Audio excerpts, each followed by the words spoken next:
തമിഴ്നാട്ടിൽ Thevar vote bank ലക്ഷ്യം വെച്ച് AIADMK പശുമ്പൻ മുത്തുരാമലിംഗ തേവർക്ക് ഭാരതരത്ന നൽകണമെന്നാവശ്യപ്പെട്ട് EPS അമിത്ഷായുമായി നടത്തിയ കൂടിക്കാഴ്ചയിലാണ് എടപ്പാടി പളനിസ്വാമി ഇക്കാര്യം ആവശ്യപ്പെട്ടത്. വിവരങ്ങളുമായി വിഷ്ണു തലവൂർ ചേരുകയാണ്. വിഷ്ണു, ഇപ്പോൾ തന്നെ BJP AIADMKയുമായി അടുത്ത ഒരു സാഹചര്യമുണ്ട്. അതുകൊണ്ട് തന്നെയാണ് ഒരു സമ്മർദ്ദത്തിന് ഒരുങ്ങിയാണ് എടപ്പാടി എന്നാണ് നമുക്ക് മനസ്സിലാക്കാൻ കഴിയുന്നത്. വോട്ട് ബാങ്ക് തന്നെയാണ് ലക്ഷ്യം.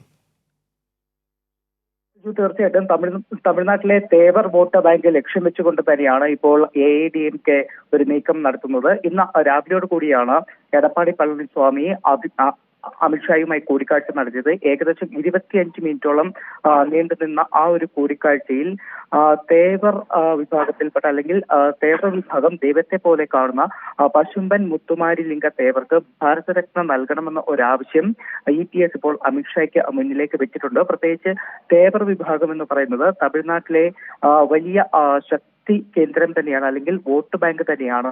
ഏകദേശം 40ഓളം മണ്ഡലങ്ങളിൽ വ്യക്തമായ സ്വാധീനമുള്ള ഒരു വിഭാഗമാണ് തേവർ വിഭാഗം. അതുകൊണ്ട് തന്നെയാണ് ആ ഒരു വോട്ട് ബാങ്ക് ലക്ഷ്യം വെച്ചുകൊണ്ടുള്ള നീക്കം ഇപ്പോൾ AIADMK നടത്തുന്നത്. സിജു, ശരി, വിഷ്ണു തലവൂരാണ് ദില്ലിയിൽ നിന്നുള്ള വിവരങ്ങൾ നൽകി.